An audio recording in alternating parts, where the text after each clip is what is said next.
ونصلي ونسلم على حبيبه الكريم العزيز الرؤوف الأمين أما بعد فأعوذ بالله من الشيطان الرجيم بسم الله الرحمن الرحيم ليس عليكم جناح أن تبتغوا فضلا من ربكم صدق الله العظيم رسول برکت کے لیے درود شریف پڑھنے کے بعد سیدنا و شفیعنا و حبیبنا و مولانا محمد مہدی الکرم وعلى آلہ الکرام و نبی کریم وآلہ واصحابہ وسلم صلی اللہ تعالی علیہ وسلم. آیت نمبر 197 تک کا درس چکا ہے.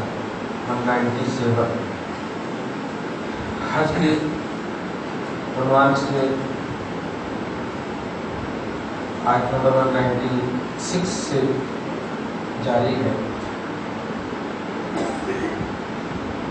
آج بھی اسی سلسلے کی ایک عظیم کڑی ہے.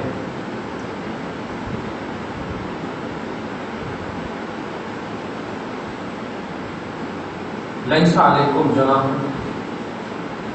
جو لوگ حج کو چلے جاتے ہیں ایام حج سے پہلے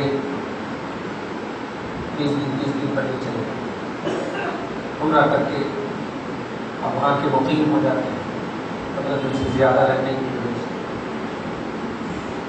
وہاں کے لباس میں جنگل لباس میں ایسی صورت میں اگر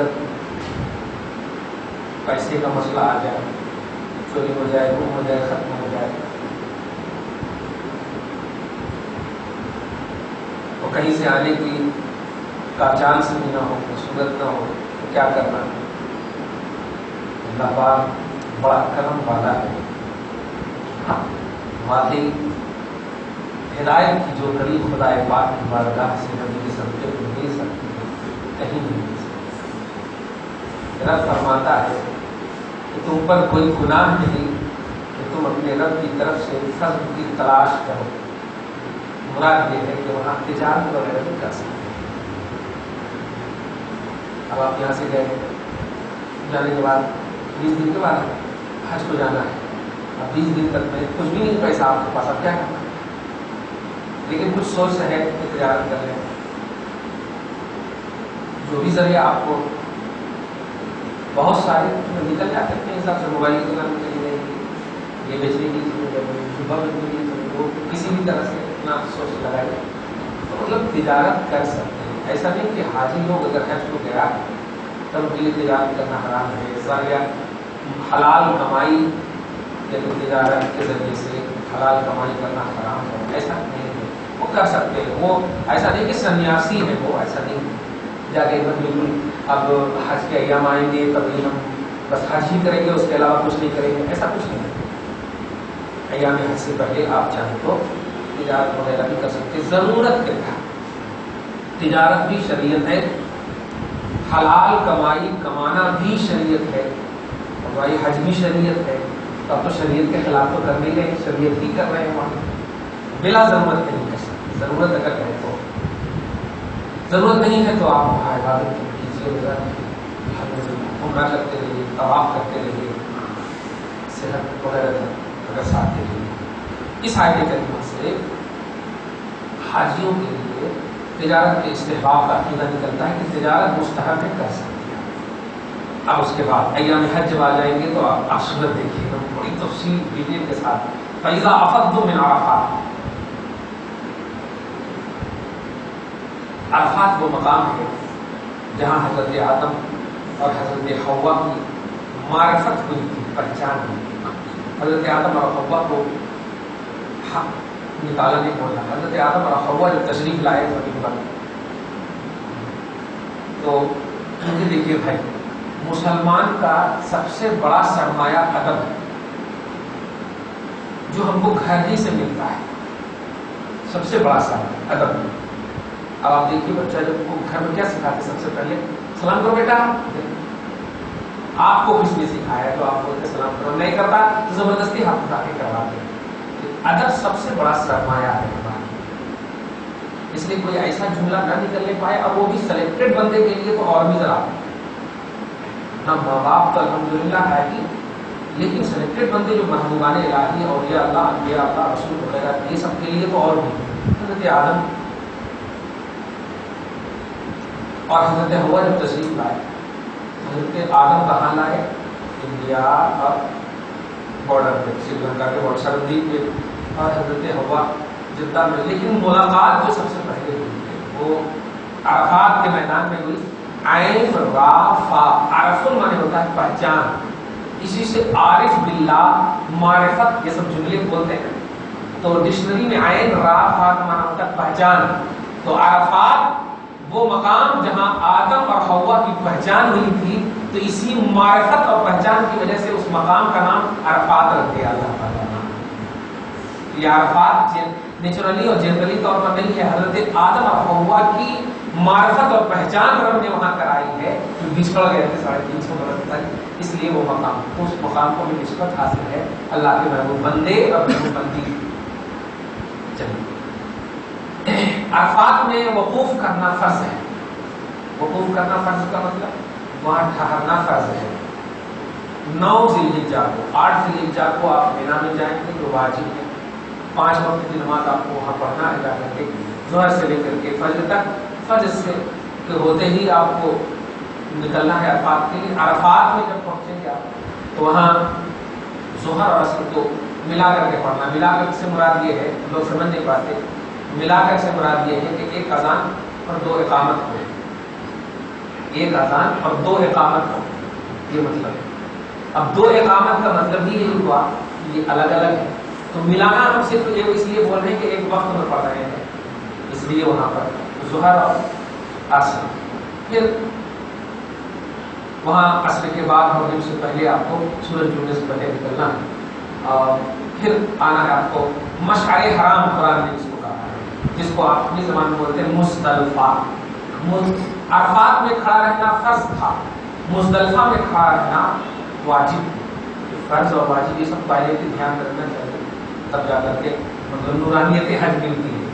جیسے اللہ پاک میں نے کہہ دیا ہے ان کے توفیل حج بھی خدا نے کرا دیے. اصل مراد حاضری اس بات کر دی ہے.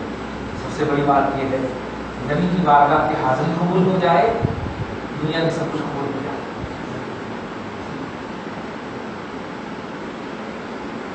وہاں سے جب آئیں گے تو مزدلفہ مشعر حرام ایک پہاڑ ہے جس پہاڑ کا نام ہے قزح.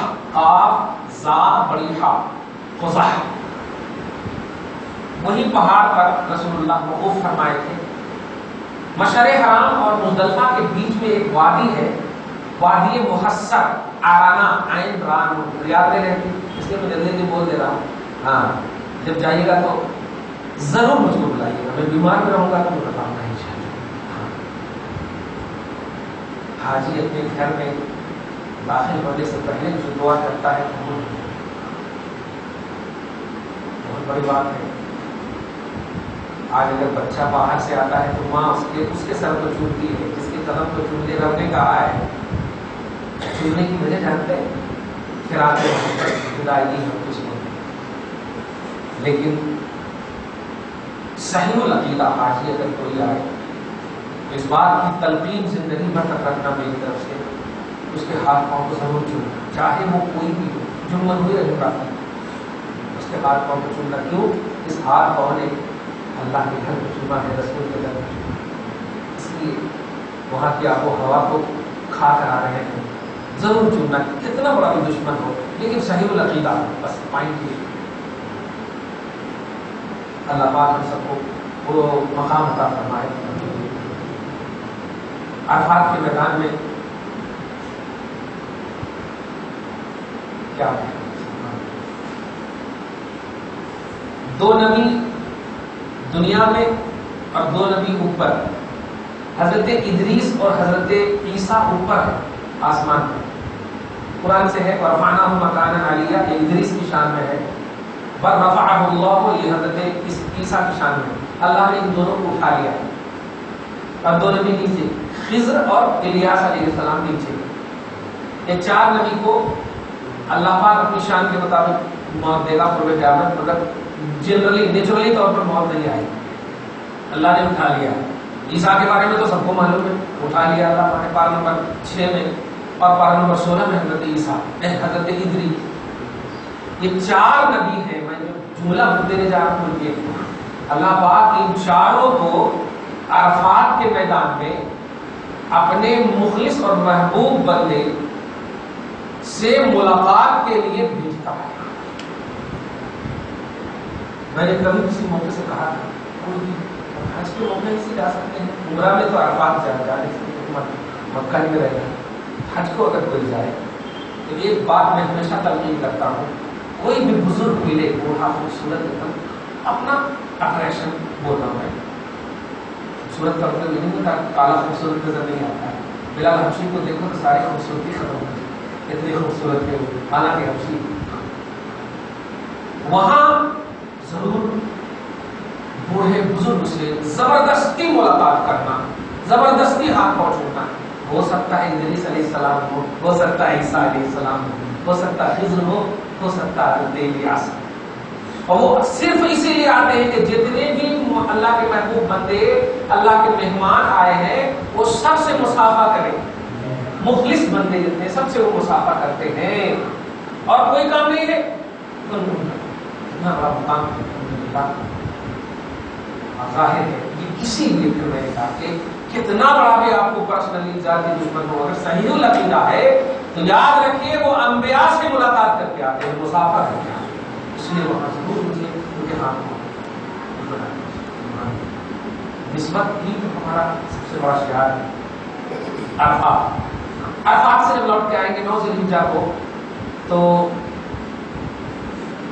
10 ذی الحجہ کو آپ یہاں 9 ذی الحجہ کو جو آئیں گے تو اس کی رات کو آپ کو رہنا ہے مشعر حرام یعنی مزدلفہ میں.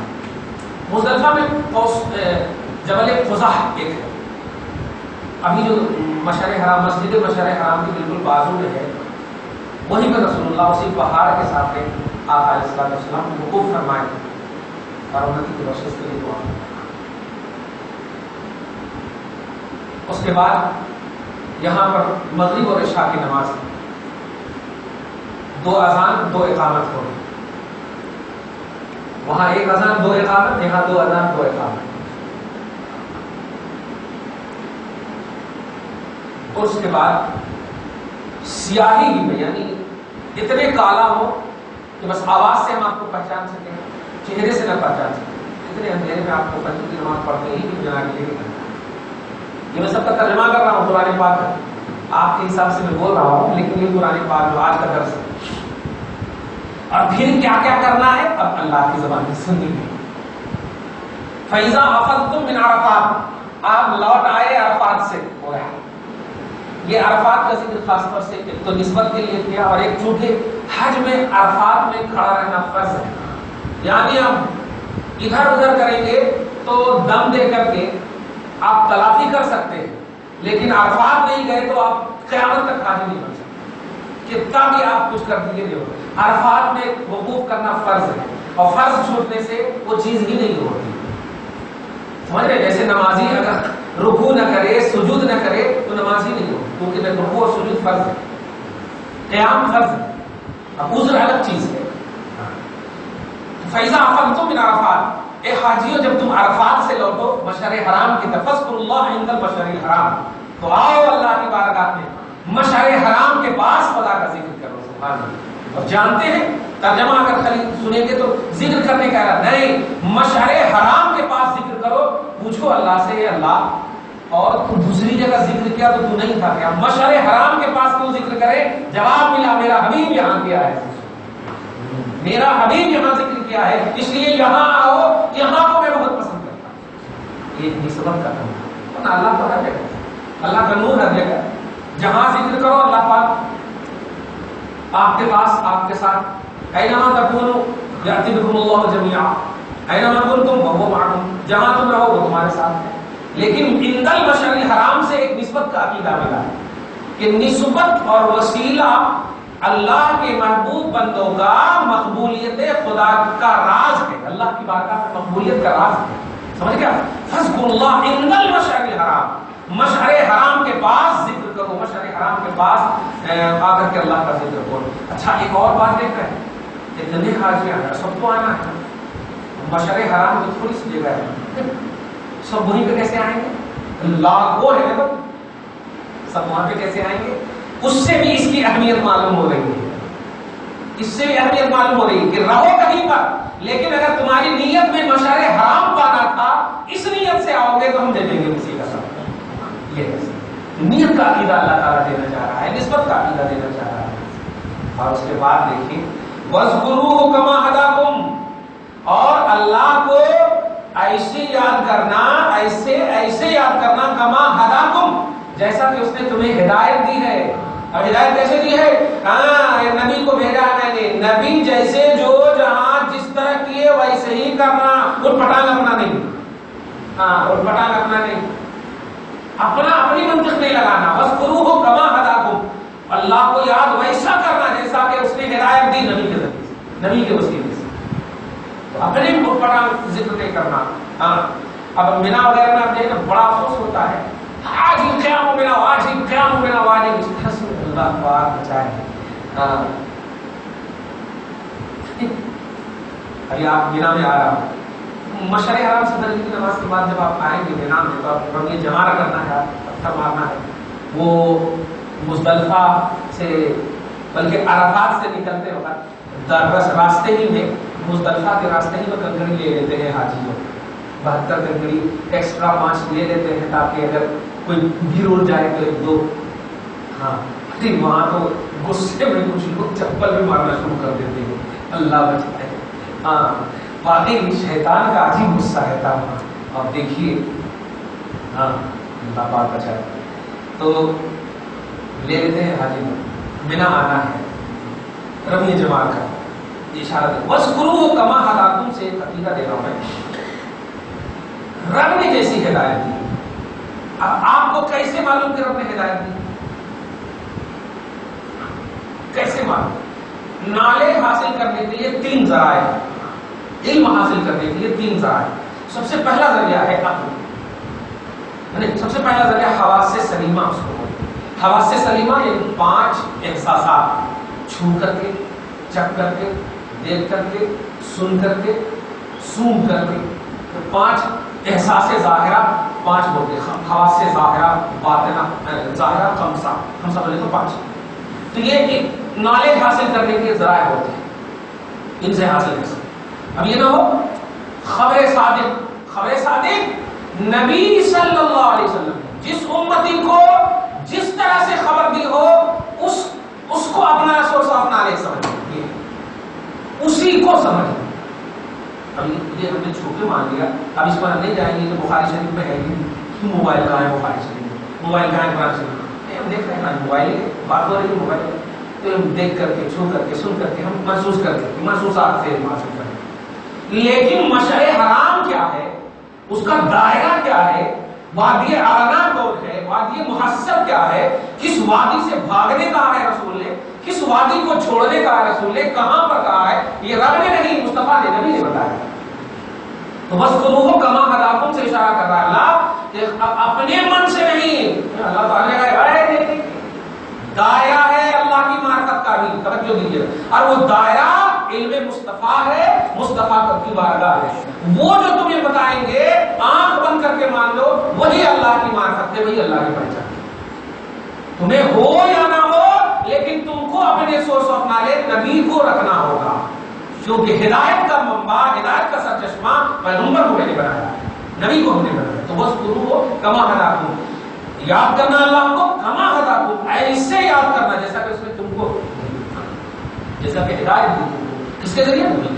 وَإِن كُنتُم مِّن قَبْلِهِ لَمِنَ الضَّالِّينَ، اے عرب والو، اس سے پہلے ایک قریشیوں، یہاں مراد خاص ایک قریشیوں، اس سے پہلے یعنی نبی کے ذریعے ہدایت دینے سے پہلے تم لوگ یقیناً گمراہ تھے۔ گمراہ کیا تھے؟ طواف دھیرے سے نہیں کر رہے، ہاں ذرا کھانا ٹھیک نہیں کھا رہے، ایسے یاد کرتے تھے بولے، ارے آج تم بہت اچھا کر رہے تھے یار، کیا مست میری کھانا بنائے، اس طرح کے تذکرے کرتے، بیکار پڑھان۔ طواف تو ہمیشہ کرتے تھے، کفار بھی ننگ کے طواف کرتے تھے، چپل پہن کر طواف، ان پڑھان مذاق بنا لیا، صحیح یہ ہے 365 کو وہ طواف کرتے تھے، وہ کعبہ کو طواف نہیں کرتے تھے، کیونکہ کعبہ کو طواف کرنے والا کبھی بھی ایسا نہیں ہو سکتا ہے کہ بے ادبی کرے گا، گستاخی کرے گا، ہو نہیں سکتا کعبہ کو۔ ارے انڈیا میں رہتا ہے، واسطے اللہ کے منہ میرا کعبہ شریف بولتا، کعبہ صرف نہیں بولتا، اللہ کا گھر نہیں بولتا، کعبہ شریف کی طرف، تو شریف بول کر عقیدہ دے رہا ہے کہ اس کعبہ کو مشرف مان رہا ہوں میں، عظمت والا مان رہا ہوں میں، ادب والا مان رہا ہوں۔ تو بے ادبی کا کوئی پہلو نہیں رہتا، یہ بولتے ہیں وہ میرا کعبہ شریف کی طرف اللہ بولتا، کعبہ کی طرف متوجہ ہے، جہت الکعبۃ الشریف، ان کعبہ شریف کی طرف اللہ بولتا۔ وَإِن كُنتُم مِّن قَبْلِهِ لَمِنَ الضَّالِّينَ، اگرچہ تم اس سے پہلے یعنی نبی کے ذریعے ہدایت دینے سے پہلے لَمِنَ الضَّالِّينَ یقیناً گمراہی میں تھے، یقیناً گمراہی میں تھے، وہ پٹان حرکتیں کرتے تھے، بے وضو طواف کرتے تھے، بے غسل طواف کرتے تھے، ناپاکی کے عالم میں، اور اسی کو اپنا زوم پھر شراب کی بھٹی لگا دیتے تھے اور بالکل پٹان حرکتیں کرتے تھے۔ نبی آئے، ان کے ذریعے ہدایت مل گئی، تو انہی کو اپنا سرچشمہ ہدایت سمجھنا اور اب اللہ کا ذکر کرو۔ اور ظاہر ہے جب نبی کو سرچشمہ ہدایت سمجھو گے تو کبھی بھی پٹان حرکت نہیں کرو گے، کیونکہ نبی کا پریکٹیکل بھی ہدایت سے بھرا ہوا ہے، نبی کا پریکٹیکل بھی ہدایت سے بھرا ہوا ہے۔ ثم افیضوا من حیث افاض الناس، پھر آؤ وہاں سے جہاں سے لوگ آئے، مراد ہدایت یافتہ بندے جہاں سے جہاں جا رہے ہیں۔ ہوتا کیا تھا، کفار قریش قریشی حضرات جو کچھ تھے، پہلے جو لوگ عرفات چلے جاتے تھے نا، تو جو لوگ پیچھے رہ جاتے تھے جب پہلے جاتے ہیں وہ پہلے کیوں چلے گئے، اب ان لوگ آئیں گے تب میں جاؤں گا، ایسا اپنا دماغ وہ آئیں گے تب میں جاؤں گا، بیٹھے رہتے تھے انتظار کرتا، آئے نہیں آئے، خالی ہو گیا تھا، ہاں تو اب وہ مزدلفہ آتے تھے، پھر یہ لوگ جاتے، تو اللہ پاک کہتا ہے یہ اٹھ پٹان حرکتیں میرے نبی نے بتایا نہیں، نبی کیا بتا رہے ہیں، عرفات پہلے چلو، چھوڑو بیچ میں مزدلفہ کو، مینا کے بعد راستے میں مزدلفہ آ رہا ہے، مینا 7 کلومیٹر، مزدلفہ مکہ سے 15 پہ جائیں گے 19 کلومیٹر، اتنے تو مینا جو ہے، مینا کے بعد مزدلفہ بیچ ہی میں چھوٹ جا رہا ہے، لیکن نبی نے کہا چھوڑنے کے لیے تو ہمیں چھوڑنا ہے، عرفات پہلے جانا ہے، عرفات سے آنا مزدلفہ، پھر آنا ہے مینا، ادھر سے ترتیب ہے، ادھر سے ترتیب نہیں ہے، ادھر سے پہلے مینا ہے پھر عرفات، بیچ میں مزدلفہ چھوڑ دیتے، لیکن یہ لوگ کیا کرتے تھے، اٹھ پٹان، پہلے کبھی تو عرفات چلے جاتے، کبھی مینا بعد میں، کبھی مینا پہلے آ جاتے، عرفات کو بعد میں چھوڑ دیتے، تو اس طرح کیا کرتے، تو اللہ کہہ رہا ثم افیضوا من حیث افاض الناس، نبی کے غلاموں نے جس طرح سے نبی کے بتائے پر آگے آنا جانا کیا ہے ویسے ہی آؤ، ویسے ہی آؤ، یہ ہے عمل کی قبولیت کا مرحلہ۔ اتنا پیارا لفظ بول رہا ہوں، دھیان دیجیے گا، سنو، تم چاہتے ہو کہ تمہارا حج رب قبول کرے، نبی کے حوالے سے،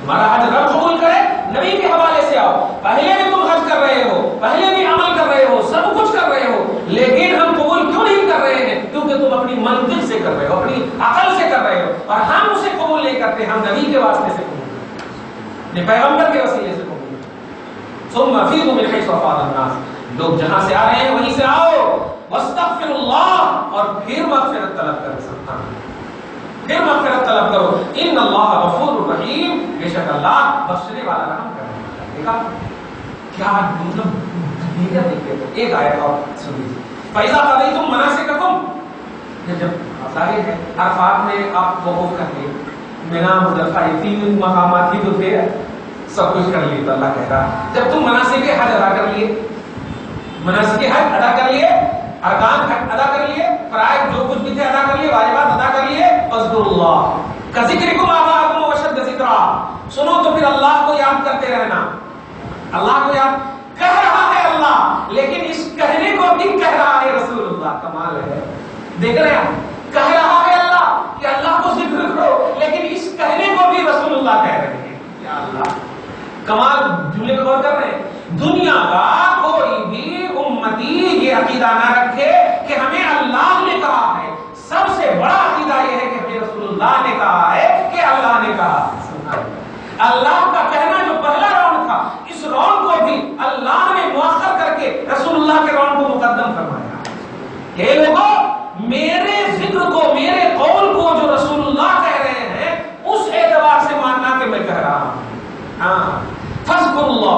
اللہ کو ذکر کرنا کذکرکم آباءکم، جیسے کہ تم اپنے باپ دادا کو ذکر کرتے تھے. یہ لوگ جب کر لیتے تھے ارے ہاں یار ایسے ٹیک لگا لیتے تھے اور بیٹھ کر کیا ہے ماشاءاللہ ابا بھی تھے دادا بھی تھے پردادا بھی تھے پردادا بھی تھے، یہ کیا مشق کرتے تھے، ارے میں ان کا بیٹا ہوتے اسی لیے تو باپ دادا کا ذکر کرتے تھے. یعنی یہ مناسک ادا کرنے کے بعد باپ دادا کا اللہ پاک کہہ رہا ہے کہ اللہ کو ذکر کرنا ایسے جیسے باپ دادا کو ذکر کرتے تھے. مراد یہ کہ اب نہیں کرو باپ دادا کا ذکر، اب نبی کے ذریعے ہدایت مل گئی ہے نا تو اب اللہ ہی کا ذکر کرنا. اور اشد ذکر باپ دادا کے ذکر سے زیادہ، جیسے پہلے تم باپ دادا کا ذکر نہیں.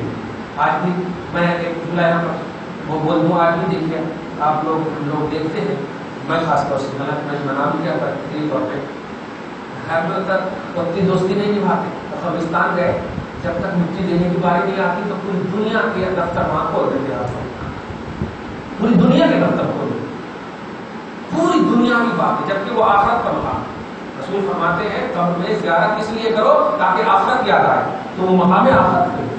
لیکن پوری دنیا کے دفتر اور اسٹریم آپ کھول کر کے رکھتے ہیں، الٹ پٹان گپ شپ دیکھتا ہوں، ایسے کھڑا رہتا ہوں پھر بھی کتنا پرسنی کس کو منع کریں. بڑے بڑے لوگ ان وہ ہیں پڑھتے رہو نا درود سلام، چپ رہو نا یار، باوضو نمازی بن کر کے آؤ، تمہارا چپ رہنا بھی بخشش کا سامان بنے گا.